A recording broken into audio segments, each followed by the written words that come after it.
What does a man become when the law of an empire is placed in his hands and then told to ignore it? Somewhere in the deep, starless gulf of the Segmentum Obscurus, far beyond the reach of astropaths whose minds already rot beneath the strain of a million whispered truths, a single vessel cuts through the black like a wandering cathedral, vast, ancient, and crowned in the fires of a dying sun. The Vox records call it the Vigilant Sorrow, though its crew has another name for it, the last kingdom that still moves. For aboard it walks a figure who belongs to no world, obeys no planet-bound law, and answers only to a throne that has not spoken in 10,000 years. A rogue traitor. The Imperium calls them pioneers, missionaries, privaters, explorers, conquerors, saviors, tyrants. Truth is quieter, older, and more dangerous than any of those names. For in the grim, suffocating order of the galaxy, where every soul is shackled to duty and every thought is caged by faith, the rogue traitor alone carries a parchment that burns with impossible authority, a warrant of trade, sealed in the blood of forgotten emperors, signed before the Imperium even learned the taste of war, and empowered with a freedom that borders on heresy. It is said quietly, secretly, that a rogue traitor is the only kind of human who can look upon the Imperium and choose to walk away. And so the story begins where all forbidden things begin, in silence. A silence carved not from peace, but from distance from terror, from order, from judgment. The ship glides through the cold like a creature hunting slowly, patiently, listening to the void's heartbeat. Flickering illuminators reveal vaulted hallways lined with statues whose faces have long since eroded into blank, sorrowful shapes. Servo skulls drift like pale phantoms. Candles burn in defiance of the impossible. In the Imperium, even flames are acts of faith. Within the Navigator's sanctum, where gravity shivers in reverence to the raw pressure of the warp, a single-robed astropath kneels in prayer. Their skin is parchment thin, stretched over a skull cracked by visions no mortal should ever witness. They whisper fragments of prophecy-broken starlight, dying systems, voices swallowed by tides of unreality. The Navigator, a towering figure with a third eye bound in silver chains, listens to these dying fragments. Every course plotted is a gamble with madness. Every journey is a negotiation with the nightmares that lurk behind the skin of reality. And yet the ship pushes on, for the rogue traitor has commanded it. He stands at the observation deck, draped in a coat made from the hides of dead alien kings. One hand rests upon the pommel of a blade older than most noble houses on Terra. His face is a study in contrast, scarred yet refined, weary yet burning with a feverish ambition that no priest would dare call holy. His name, spoken with equal parts awe and fear among his crew, is Lord Captain Ryler Valen Tarion, the 27th bearer of his dynasty's warrant, the 27th to inherit its burdens, its secrets, its curses. And among those curses lies the truth he now hunts. Rumors speak of a world lost, shrouded in forgotten imperial doctrine, wiped from the charts during an age when whole sectors burned. A world said to house a relic not merely valuable, but epical. A relic carrying the echo of a time when man believed he could command the stars without fear. His crew whispers that no such world exists. Others mutter that it does exist, but was sealed away for a reason that no sane mind would unearth. Still others believe the rogue traitor has already glimpsed its truth in his dreams, and that dreams, real dreams, are not things mortals should receive in this age of psychic storms. But rogue traitors are not mortal in the way common citizens are. They are blades forged to cut through the galaxy's lies. They are crowns meant to be worn in places where empires dare not tread. More than anything, they are the Imperium's confession that despite 10,000 years of stagnation, there are still corners of the universe where the human spirit must walk alone. And so, when the coordinates finally resolve like a corpse drifting into view, the Vigilant Sorrow changes course. The ship trembles as the warp releases it, shedding auroras of tortured light. When real space snaps back into existence, a pale star greets the crew like the eye of a dead god. Before them hangs a world that should not be, cracked, silent, wrapped in metallic rings that shimmer not with beauty, but with threat. They appear to be debris at first, broken ships, rusted satellites, but then the augurs confirm what no one wants to believe.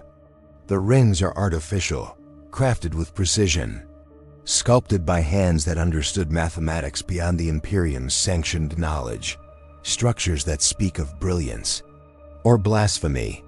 The robed trader smiles not with joy, but with recognition. This is the kind of forbidden wonder his dynasty was born to chase. Boarding torpedoes break the blat between ship and surface, descending into a choking atmosphere layered with ash. The landing parties emerge upon a landscape frozen beneath a sky that seems to mourn itself. Monolithic structures, carved from stone harder than ceramite, jut from the ground like the ribs of buried titans. Every surface bears inscriptions that pulse faintly with power glyphs that are neither human nor Xenos. Something older, something that remembers before the Imperium had words like heresy. Tarion approaches the central monolith. He runs a gloved hand over its surface. It vibrates beneath his touch, alive, responding, waiting. His officers caution him. His seneschal reminds him of duty. His missionary priest mutters litanies of protection so quickly his voice cracks. Tarion ignores them. He feels the hum of the warrant at his belt, as though the ancient parchment itself were urging him onward. For this is what the warrant was crafted for. Not trade, not diplomacy, but the exploration of truths too dangerous for the Imperium to face directly. When the monolith splits open, revealing a descent into the planet's heart, no one speaks against following their lord. They understand that their fates were sealed the moment they signed onto a rogue trader's vessel. That in such dynasties, glory and annihilation walk hand in hand. The descent stretches hours. Down spiraling passages lit by crystalline veins. Past murals depicting a civilization rising, thriving, falling, all without a single word. Past chambers filled with machines that hum like dormant choirs. Past shadows that move even without witnesses. Then they reach the vault. A sphere of perfect geometry, floating above an altar of impossible stone. It pulses once, twice, like a heartbeat. The missionary falls to his knees, trembling. The navigator recoils, binding their third eye behind layers of cloth. Even the hardened voidsmen grip their weapons with shaking hands. For the sphere radiates something unmistakable, something forbidden since the Imperium's darkest age. Hope, a technology not born of decay. A relic not made for war. A creation untouched by fanaticism. Something that should not exist. Tarion steps forward. His boots echo like thunder in the quiet. His shadow stretches long and jagged across the chamber. And when he reaches out, the sphere responds. Lines of light race across its surface, blooming into a pattern like a star map unfolding across time. It shows pathways through the galaxy, hidden routes, lost systems, secret corridors through the void that defy every known law. But then it shows something else. Something deeper. A region of space blacker than the warp itself, swirling with shapes that do not obey physics or nightmares. A wound in the galaxy that the Imperium pretends not to see. A place spoken of only in the most ancient apocrypha, a place that even the Emperor's historians swore never to record again. The missionary screams, the navigator collapses, Vox units explode with static. And the sphere whispers. No sound, no voice, but a message nonetheless. A message not meant for mankind. Tarion's face changes. His eyes widen not with fear, but with understanding. As though the sphere has not shown him something new, but reminded him of something his bloodline had always suspected. He reaches for the relic. The moment his fingers brush its surface, every monolith on the planet ignites with blinding light. The ground shakes. The vault walls ripple like water. Something stirs beneath the crust, something vast, something ancient, something that has waited too long. The crew begs Tarion to run. He does not move. The sphere cracks. A single line of radiance escapes, carving through the dark like a blade declaring judgment. And then the recording ends. Only the faint hum of corrupted data remains, echoing through the ship's hollow projectors. Somewhere aboard the Vigilant Sorrow, alarms begin to wail. And Lord Captain Ryler Valen Tarion, wherever he stands now, whatever he has awakened, does not answer the calls of his frightened crew. The void outside grows colder, and the planet below begins to open. The planet begins to open, and for a moment, the crew of the Vigilant Sorrow can only watch, transfixed, as the crust splits like a wound remembering its own birth. Fire erupts from the fractures, but not the wild, natural fire of a dying world. It burns in perfect lines, deliberate, geometric, as though the planet is less a sphere of stone and more a device waking from eons of dormancy. The void-darkened bridge falls into stunned silence. Even the ship's ancient cogitators stutter, as if unsure whether to interpret the readings as truth or madness. Within the vault, Tarion stands with the cracked sphere in his palm, the lines of radiant energy crawling up his arm like veins of living glass. The chamber groans around him, shaking dust loose from impossible architecture. A missionary priest clings to a pillar and screams prayers that taste of desperation. He is not praying for victory. He is praying for the Emperor to simply look away, for surely no mortal deed should draw his gaze in a moment like this. Above ground, ash storms coil upward into the sky, forming spirals so vast the crew likens them to fingerprints of extinct gods. Landing craft return in chaos, vox channels filled with static, sobbing, and the clipped tones of officers trying to maintain order as something beneath the crust begins to rise. The faint tremor reaches the ship, an almost tender vibration, like a heartbeat pulsing through kilometers of ceramite hull. On the lower decks, where the air tastes of oil and the prayers are whispered rather than sung, a group of voidsmen kneel together. They are men hardened by warp storms and boarding torpedoes, but now their hands shake as they trace the aquila over their chests. One mutters that the Emperor is testing them. Another whispers that perhaps this is not a test but a revelation, and even speaking those words makes the others recoil in fear. No one in the Imperium questions the Emperor's design out loud, not unless they are tired of breathing. The navigator, still recovering from the vault's psychic shock, feels the ship tilt as something massive stirs below. They clutch their staff with white knuckles, their bound third eye burning beneath layers of silk. In the navigator houses, there are ancient legends, half-truths cloaked in codes and metaphors, about structures buried under dead worlds, relics from before the Imperium's rise. They were said to hum with math too perfect to be random and too monstrous to be divine. The navigator never believed them. Until now. In the Stratageum, the senior officers gather in a circle of lumen strips, their faces carved by shadows as sharp as knives.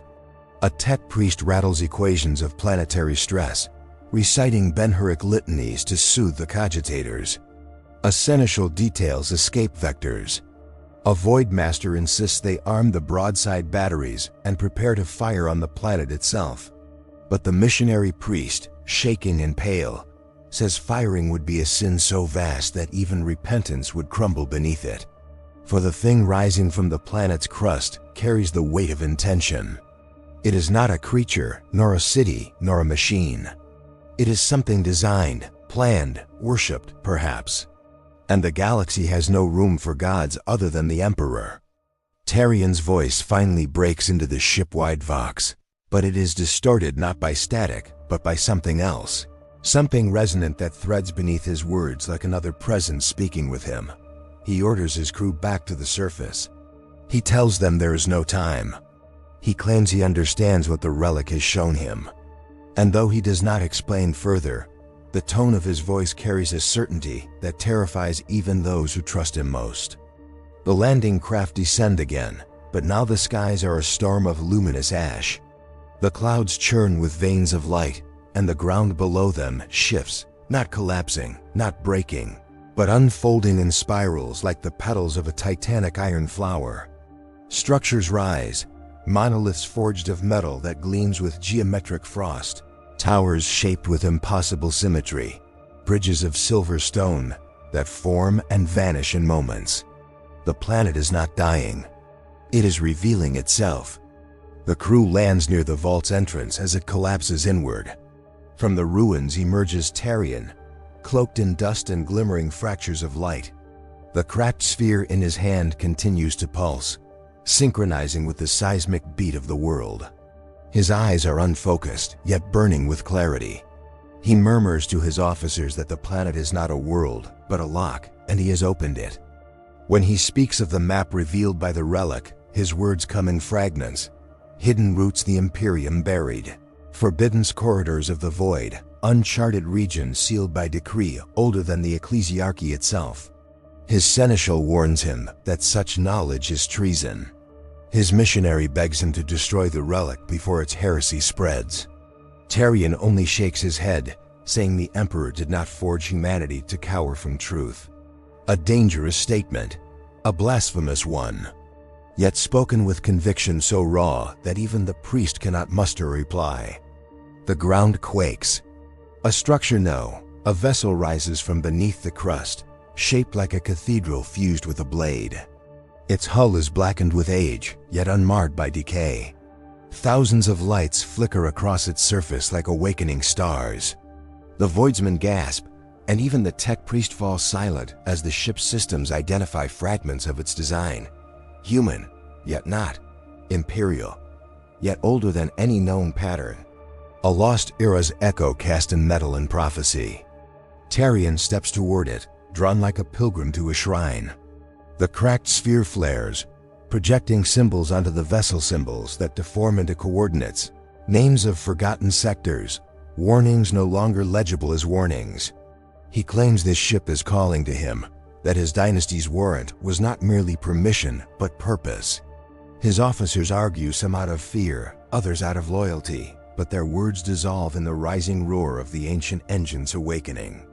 The missionary finally snaps, shouting that Tarion is not chosen but deceived, that the relic does not reveal truth but temptation. He accuses Tarion of pride, of heresy, of placing his ambition above the Emperor's will. Tarion does not draw his weapon. He only says softly that obedience without understanding is fear disguised as faith. To the priest, this is not philosophy, it is treason. He lunges forward, aiming to seize the sphere. The relic reacts. Light erupts outward, hurling the priest across the stone. He lands broken, but alive, whispering prayers that dissolve into tears. The rest of the crew recoils in horror. Some look at Tarion not as their lord, but as something changed, chosen, cursed, or claimed. Before the moment can settle, the Vox units on every officer crackle in unison. A signal, faint, fragmented, human. A distress call repeating on an ancient frequency. A voice begging for aid from a system uncharted on every map. A system showing the same geometry revealed by the sphere. Then the signal shifts. The voice changes, distorts. It becomes a chant of unknown origin. A litany echoing across the stars. A prayer not to the Emperor. A prayer older, colder, shaped with the same impossible mathematics that pulse through the newly awakened structures around them. The officers stare at Tarion, some in fear, some in awe, some in silent calculation. Because if a threat older than the Imperium has awakened, then so has an opportunity. The ancient vessel's ramp descends. Its interior glows with pale magnetic light. Tarion turns to his crew and gives only one command: prepare to board. But before the first step is taken, the ground trembles again, this time with a rhythm unmistakable. Footfalls, thousands of them, marching in unison from the rising structures beyond the landing site. Silhouettes emerge through the glowing ash. Not Xenos, not machines, not demons, humans. Armored in plate, unfamiliar yet unmistakably imperial in design, bearing heraldry unseen in 10,000 years. Their visors glow with cold, perfect light. And as they halt in formation, their leader steps forward and speaks with a voice that freezes every soul on the planet. By the authority of the First Charter, sealed before Terra's unification, You stand in violation of sovereign doctrine. Lower the relic, descendant of Tarion. This world does not belong to the Imperium you serve. The commander removes his helm. His face is unmistakably human, unaged, unbroken, and behind him marches a forgotten legion. The truth hits the crew like a spear of ice. This world was not lost, it was hidden. Not from enemies, but from the Imperium itself. And Tarion has just broken the seal. The ancient commander raises his weapon. Your trespass, he says, has awakened what should never have been disturbed. The ash-filled wind falls silent. Everything faith, loyalty, history shifts in that breathless moment. And the galaxy is no longer what the Imperium believes it to be. The Forgotten Legion stands unmoving beneath the ashen sky, their armor gleaming with the cold mathematics of a vanished age. Tarion does not lower the relic. Instead, he studies the commander's unaged face, searching for something, recognition, lineage, a lie, and finds only a perfect stillness that no human of this age should possess. The cracked sphere pulses in his palm as if urging him to speak. But before any word can form, the world itself convulses. The metallic petals of the planet's shifting surface grind and reconfigure. Towers collapse and rise in new shapes as though the ground is rewriting its own history. The Forgotten Legion lifts their weapons, and the air fills with a low, seismic hum. The vigilant sorrow detects it first, a surge of power rippling outward from the planet's core, a transmission encoded in fractal logic that sends the ship's machine spirit into a frenzy of alarms. Astropaths collapse, clutching at their skulls as ghost echoes of impossible voices claw at their minds. A single phrase repeats in their shared agony: the seal is broken. Above the world, the void trembles. Something vast, something cloaked in half-existence, stirs in the thin boundary between real space and the warp. On the ground, the Forgotten Commander advances. His voice carries the weight of ancient doctrine, echoing through the armored ranks behind him. He claims they were guardians, not traitors, that their loyalty predates the Imperium itself. He warns that Tarion's actions have awakened a power humanity once swore never to use again. A power so terrible that even the Emperor's earliest legions feared it. Tarion's officers argue, desperate and disbelieving, but the ancient warrior answers every accusation with calm certainty. He speaks as though he remembers the Emperor not as a god, but as a man. The missionary priest trembles, torn between faith and the terror of sacrilege. His prayers falter. For the first time in his life, he fears the truth more than heresy. The relic pulses again, and the sky splits open. A beam of structured light too precise to be lightning lances down and strikes the rising vessel behind Tarion. Its dormant engines roar to life, projecting symbols into the air. These symbols align with the patterns shifting across the planet's surface. The ground resonates, and for a moment, Tarion feels as though he stands at the center of a colossal machine, awakening from a million-year dream. He senses something vast moving beneath the planet's mantle, a presence older than empires, older than humanity. The Forgotten Commander shouts for his legion to advance. The first shot is fired. The battlefield erupts. Bolts of coherent light slash across the ash fields, carving trenches into the metallic soil. Tarion's armsmen return fire, but their rounds splinter harmlessly against the Forgotten Legion's armor. Amid the carnage, Tarion feels the relic drawing him toward the colossal vessel behind him.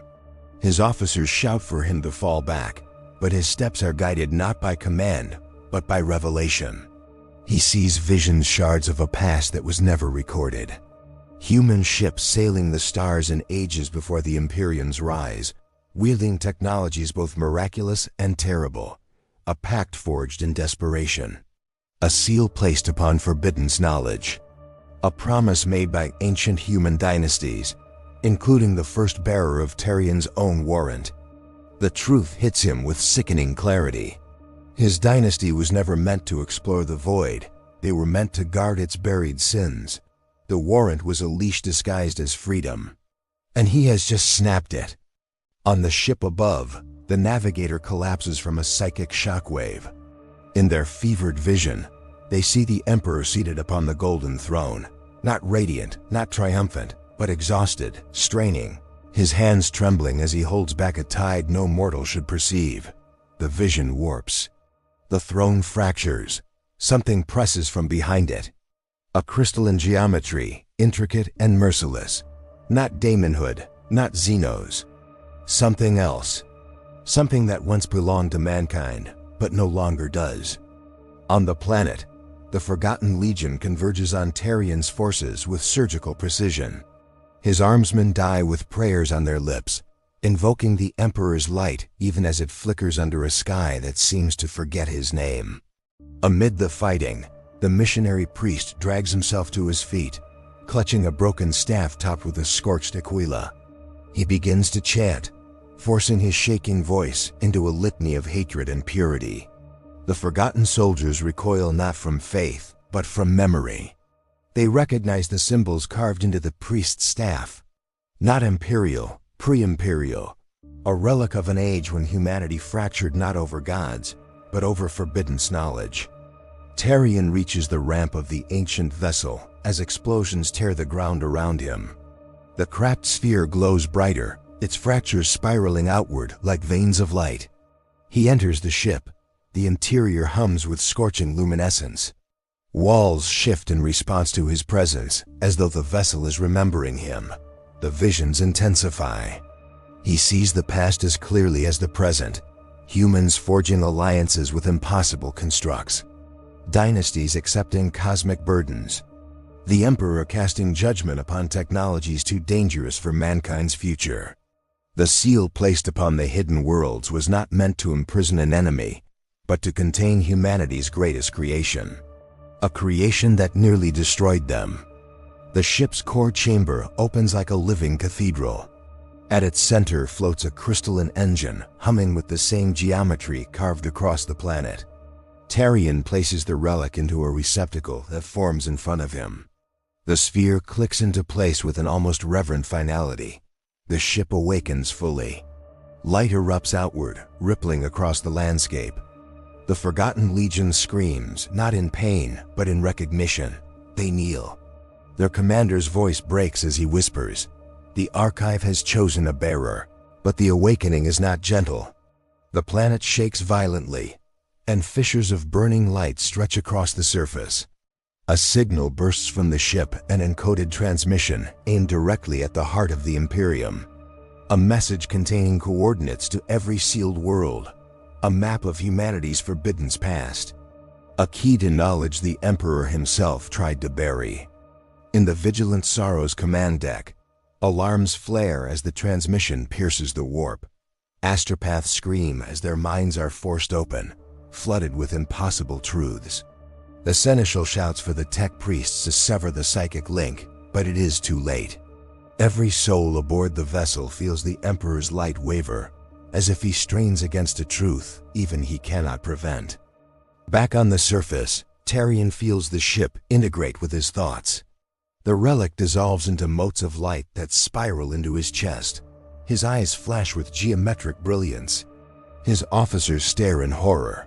For a moment, he seems to become more than human, an interface between past and future, between the empire that was and the Imperium that is. Then the forgotten commander approaches the ramp. He removes his helm fully, revealing a face that has not aged in millennia. He kneels before Tarion, and the galaxy shifts. He whispers a truth that unravels everything. The Emperor did not forbid this knowledge to protect humanity from its enemies. He forbade it to protect humanity from itself. The realization hits Tarion like a void storm. The relics were not weapons. They were memories of a time when mankind reshaped stars, rewrote realities, and nearly ended itself in the process. The Emperor chose stagnation over annihilation, blindness over self-destruction, devotion over ambition. And now, through Tarion, that ancient power is awakening again. The priest, witnessing Tarion's transformation, falls to his knees and weeps not in fear, but in despair. He understands what this means. If Tarion embodies the return of forbidden knowledge, then the Imperium's faith itself may fracture. Billions will cling to dogma, billions more will chase truth. Civil war would erupt on a scale unseen since the Horus Heresy. The ground shudders violently. Above them, the sky cracks open with a brilliance that reveals something monstrous lurking behind the veil. A geometric leviathan, a construct of logic and light, unfolding its form like a cathedral made of starlight and intention. Not warp spawn, not Xenos, a human creation. A remnant of humanity's first empire. It sees the awakened ship. And it answers. Tarion collapses as the connection overwhelms him. His vision blurs into patterns of impossible symmetry. The priest tries to reach him, but a wave of radiant force hurls everyone back. The Forgotten Legion shields their commander as the sky rips into a vortex of shimmering mathematics. When Tarion rises, his eyes no longer reflect the world. They reflect the machine form in the sky. The missionary whispers a single word, abomination, but another whisper answers him, soft and resonant, emerging from Tarion's own lips, though they barely move. Evolution. And in that moment, every soul priest, soldier, navigator, forgotten guardian understands the truth that will reshape their fates. Tarion is no longer merely a rogue trader.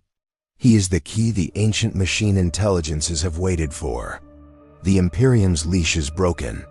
Humanity's forbidden inheritance has chosen a new heir. The machine form descends, the world ignites, and the future fractures. The galaxy will not survive what comes next unchanged. The sky ripples like a dying star's final breath, folding and unfolding as the colossal machine form descends through the ash-choked heavens. Every soul on the planet feels it, an instinctive recoil, a primal recognition that something older than their species is now watching. The Forgotten Legion steadies their formation, their once unshakable certainty wavering as the air vibrates with harmonic frequencies that resonate in bone and memory. Tarion stands at the center of the storm, the fractured light in his eyes flickering like a beacon caught between two eras of humanity.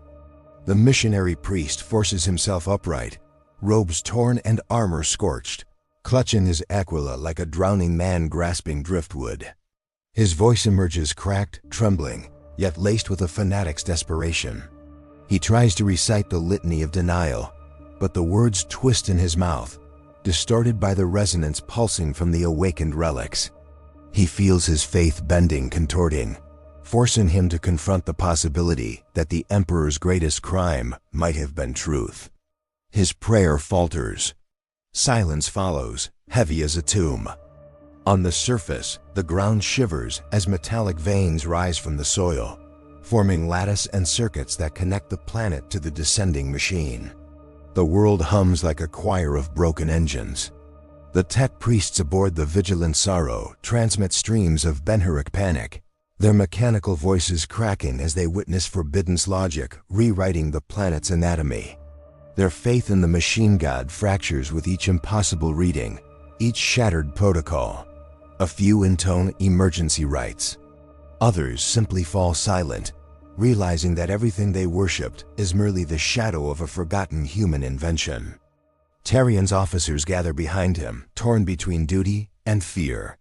His seneschal grips a bolt pistol so tightly her fingers bleed, whispering a prayer not taught in any chapel, one meant for the dying, the damned, and those forced to choose between treason and survival.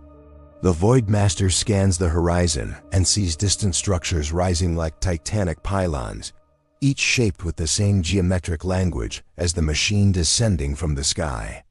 He realizes the planet is aligning itself, preparing for something monumental, something catastrophic. The air grows still, not calm expectant, as if the planet itself is holding its breath. The Forgotten Commander approaches Tarion once more, his helm under one arm, his ancient features illuminated by the celestial machinery above. His voice, usually steady as bedrock, quavers. He warns that the machine is not an ally, it is a witness. It has come to verify whether humanity is worthy of reclaiming its ancient inheritance, or if it must be culled to prevent another age of annihilation. His legion was shaped to guard this threshold, not to open it. And Tarion has undone their purpose with a single choice. The ship above groans as atmospheric storms tear across its hull. The astropaths writhe, whispering fragmented visions, cities burning under cold light, void ships dissolving into data and ash, armies marching with empty eyes and perfect synchronization. They speak of the Emperor's throne cracking, not from external assault, but from internal strain, as if his will is stretched thin across realities no mortal should perceive. The navigator, half-conscious, rasps that the warp itself recoils from the machine's presence. Something unwarp, something unpure. A memory of humanity before it sold its soul for psychic might. Tarion feels all of it, the visions, the dread, the unbearable pull of destiny. The machine's harmonic frequencies seep into his mind, filling him with ancient data languages forgotten before Terra's continents knew their names. Architectures built from mathematics so precise they become prophecy. He sees humanity's past not as myth, but as a cold, calculated ascension that traded morality for perfection. He feels the weight of every sealed world calling to him, a chorus of locked memories ready to awaken and burn. Then silence, a silence so absolute it feels sculpted. Even the winds fall motionless. The machine form hangs above the planet, its vast crystalline blades rearranging slowly, deliberately, aligning with the planet's newly risen towers. A single beam of light descends toward Tarion. Not an attack, a command, a summons, a judgment. The priest screams for the soldiers to fire, to kill Tarion before he damns them all. But his words dissolve into the rising hum of power surging through the air. Some armsmen raise their weapons, torn between loyalty to their lord and fear of what he is becoming. Others fall to their knees, not in worship of the machine, but in terror of their own insignificance. The Forgotten Legion stands frozen, their programming their oath conflicting with the reality unfolding before them. They were built to protect humanity's ancient sins, yet now they witness a scion of that same lineage embraced by the very power they swore to imprison. Their commander clenches his jaw, torn between two irreconcilable duties. Tarion steps forward. The beam envelops him. His form blurs, edges dissolving into shards of crystallized light. His officers shout, reaching for him, but the force repels them as though the air has turned solid. Tarion does not cry out. He closes his eyes, and for a heartbeat, he looks at peace like a man absolved of doubt. Then the world explodes in a corona of radiant geometry. When the light fades, Tarion stands altered. His armor glows from within. His veins pulse with fractal illumination. His gaze holds the machine's reflection, not as a puppet, but as an equal. As if he now sees the galaxy's history from two vantage points, the Imperium's fearful stagnation and humanity's ancient pride. The missionary priest collapses weeping, not for Tarion, for himself. For every truth he upheld that now lies shattered at his feet. He mutters that the Emperor's light is thinning, that he cannot shield his children from what is being unleashed. And above them, the sky darkens, not from clouds, but from shadows cast by structures rising from orbit, human-made, machine-born, heralds of a forgotten empire, returning to reclaim what was once theirs. The ground trembles, the planet groans. Something beneath the crust completes its awakening. The machine form answers with a pulse that ripples across the stars.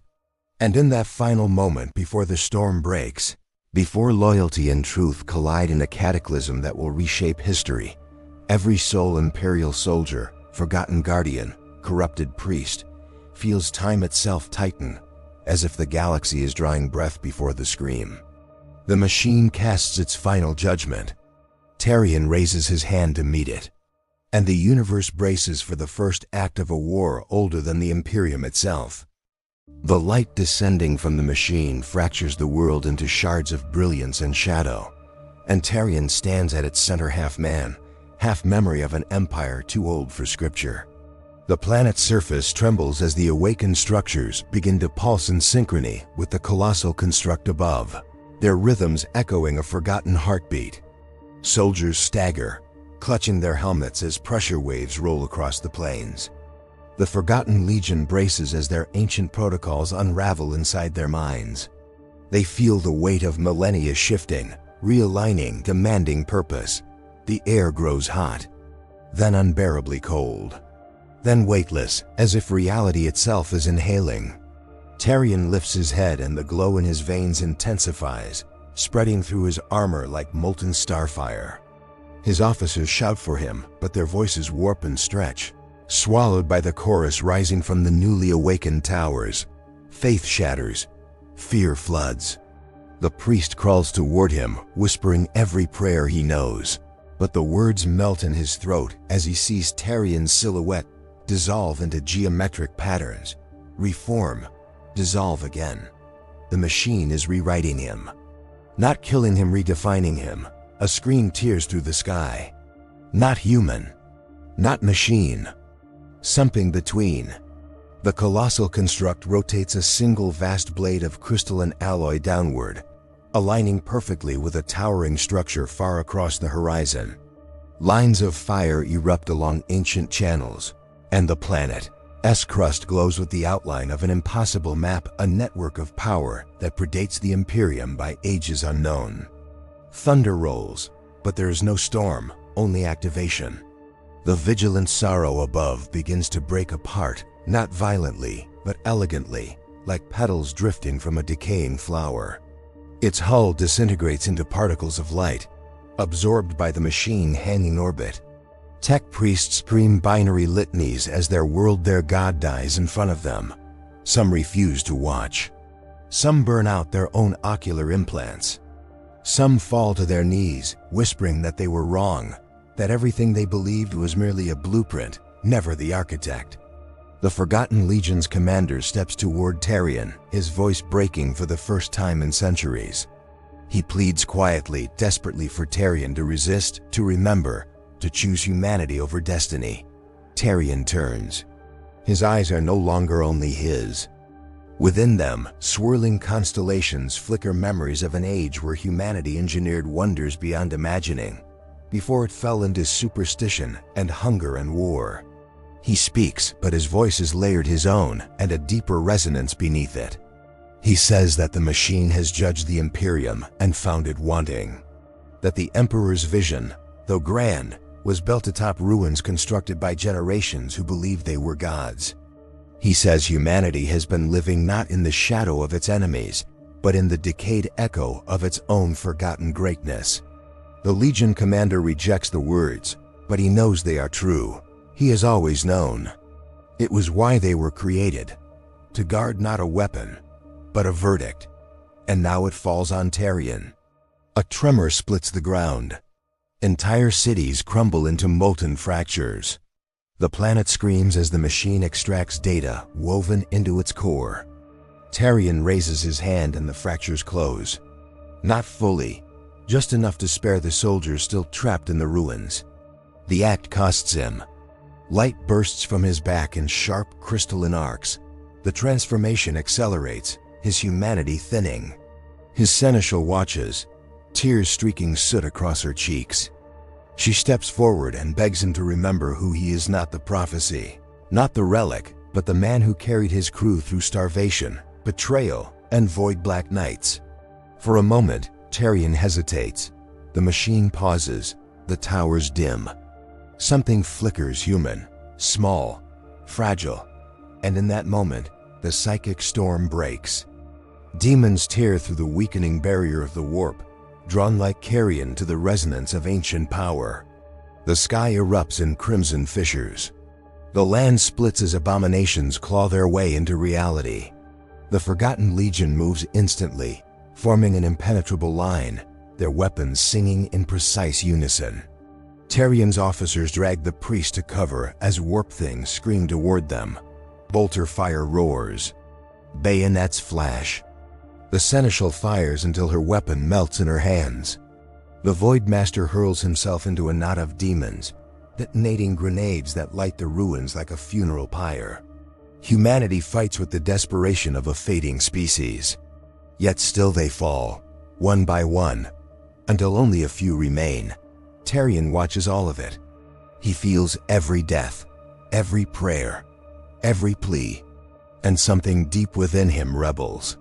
The machine's design demands detachment, cold judgment. But Tarion's soul anchors him. He steps forward, raising both hands. Light erupts outward, vaporizing an entire swarm of warp things. The machine responds with equal force, intensifying the transformation, trying to complete the conversion. Tarion resists. A fracture forms across his armor as the two wills battle, his humanity against the machine's purpose. The Legion commander charges toward him, shouting that Tarion's hesitation will doom billions, that he must embrace the transformation to seal the breach. But Tarion sees the cost. If he fully becomes what the machine desires, everything human in him will die. He will save the Imperium only to stand apart from it forever, its executioner or its liberator, no longer its son. He turns to the Seneschal. She meets his gaze, and without speaking a word, he understands. Tarion lowers his head, accepts the pain, accepts the loss, accepts the price. He lets the machine complete its work. Light detonates outward in a perfect sphere. Warp fissures seal instantly, slicing demons in half as the breach collapses into a silent point of nothing. The towers retract, the planet exhales. Tarion stands in the center of a crater of molten glass, transformed into something neither god nor man. The Seneschal approaches, limping, her face streaked with ash and grief. She reaches out, hesitates, touches his armored chest. It hums beneath her hand, warm but unfamiliar. He speaks her name, but the sound is wrong, like an echo wearing his voice. She breaks, falls to her knees, and Tarion kneels with her, bowing his head in grief for the man he once was. Above them, the machine lifts away, silent and satisfied. It vanishes into orbit, leaving Tarion altered and alone with the remnants of those who followed him to damnation and revelation alike. The battlefield smolders. Smoke drifts in solemn spirals. No one speaks. Something eternal has shifted. Something vast and ancient has returned to the galaxy's stage. But the ending has not yet arrived. Only the quiet after the storm. The breath before the next truth. And Tarion, reborn and ruined, opens his eyes to the darkness waiting beyond the horizon. The wind moved first, a thin, hollow current drifting across the glassed earth as though the planet itself were taking its first tentative breath after the cataclysm. What remained of the battlefield lay quiet beneath a bruised sky, its colors washed pale by drifting ash. Smoke curled in slow spirals from distant ruins, not rising but hovering, as if unwilling to leave the ground where so many had fallen. The silence had weight, an ancient heaviness that pressed through armor, bone, and memory. Tarion stood at the crater's edge, the last tremors of transformation fading from his limbs. The machine's glow no longer pulsed across the horizon. It had abandoned this world as easily as one might close a door and forget the room behind it. His armor hummed with a dim, steady resonance, a faint echo of the cosmic symphony that had rewritten him. He could feel the rhythm beneath the surface of reality, a cadence older than the Imperium, older than humanity's first hesitant spark. The Seneschal stood beside him, her breath shallow, her eyes red-rimmed and distant. She did not speak. Perhaps there were no words left that could bridge what now separated them. Above them, the sky shifted. Not violently, no more storms, no more rifts, but slowly, like the settling of dust within a tomb. The sun finally pierced the clouded veil, its light faint and filtered. It touched Tarion's armor and refracted into cold, prismatic shards that danced across the cracked earth. Some of the forgotten Legion remained, their silhouettes still and statuesque. They had fought with perfect obedience, and now they awaited purpose that might never return. Their commander knelt among the bodies of his soldiers, head bowed, whispering a litany whose final words dissolved into the quiet air. A litany not of victory, but of remembrance. Tarion walked toward him, each step unnervingly gentle for something no longer fully bound to mortal restraint. The commander lifted his gaze, and in that moment, something unspoken passed between them, a recognition that the world had shifted too far for either to truly follow its new path. The commander saluted him, not as a servant salutes a master, but as a relic salutes another relic, acknowledging the end of an age. Tarion placed a hand upon the commander's shoulder. The contact was brief, and the commander flinched, as if touching the threshold between two incompatible realities. But he did not pull away. With a quiet, rasping breath, he rose and gathered the few surviving members of his regiment. Together they formed a procession that faded toward the horizon, their forms swallowed by dust and distance until only the echo of their footfalls lingered. The seneschal watched them leave, her fingers trembling as she held the torn remains of a purity seal. Tarion turned to her, and for a moment he almost reached out, but stopped, not out of fear, but out of understanding. "I am still here," he said, though the words resonated strangely, layered with a timbre that did not belong to humanity. Her voice broke when she answered, "But you're no longer ours." A gust of wind carried her words away before they settled. She stepped closer, tears catching the fractured sunlight, and laid the purity seal at his feet. Not as a rejection, but as a remembrance. As something meant to hold the last shape of who he had been. Tarion's gaze lifted to the sky. He could feel the machine's distant presence drifting into the void, searching for whatever came next. He knew that it awaited him, not with command, but with inevitability. A calling woven into the fabric of what he had become. The seneschal moved to stand beside him again, though she did not touch him. Together they looked upon the shattered horizon, and the silence between them was not hostility, but mourning. The breeze grew colder. Dust slithered across the plains like faded memories returning to the earth. Tarion closed his eyes, and for a moment, a fleeting heartbeat, he felt the man he once was. Felt his crew laughing in the ship's mess. Felt the hum of the vigilant sorrow beneath his boots. Felt the fear, the hope, the stubborn refusal to surrender that had carried him across stars. Then the memory dimmed. Not gone, but drifting farther from reach. When he opened his eyes, the seneschal was looking at him with a fragile, almost desperate hope, as though searching for the last ember of the man she knew. He offered her a small nod, one that carried more meaning than any words he could still form. She bowed her head, accepting the truth neither could change. The horizon flickered. Tarion sensed a fold in space, a gentle distortion like a curtain stirring before an unseen doorway. The machine had opened a path, a route toward something vast and unknowable. He stepped forward. The seneschal called his name just once, soft and breaking, but he did not turn. Some farewells were too impossible to face. The ground beneath him trembled faintly as he crossed the boundary. The air grew thin, light folded inward, and then he was gone, swallowed by a quiet ripple that sealed behind him as though he had never stood upon that world at all. The seneschal remained at the crater's edge long after the sun dipped below the ruins. She watched the last glimmers fade from the sky, listened to the silence settle like dust upon a grave, and whispered a final prayer, not for salvation, but for memory. In later centuries, chroniclers would argue over the truth of what occurred on that nameless world. Some would claim it a victory, others a betrayal, others a chapter never meant to be read. But the remembrancer who recorded the final lines of that forgotten saga wrote only this, that in the end, the galaxy was not changed by triumph or damnation, but by the quiet step of a single man walking into the unknown, burdened by the weight of humanity's forgotten past. And the question that remains, echoing still across the void, is whether humanity can endure the truths it has chosen to forget, or if survival itself demands the sacrifice of what makes us human at all. For when a man becomes the bridge between what was and what must be, who decides which part of him is worth keeping? If you found meaning in this tale, like, subscribe, share, and let your thoughts shape the next chapter in the comments below.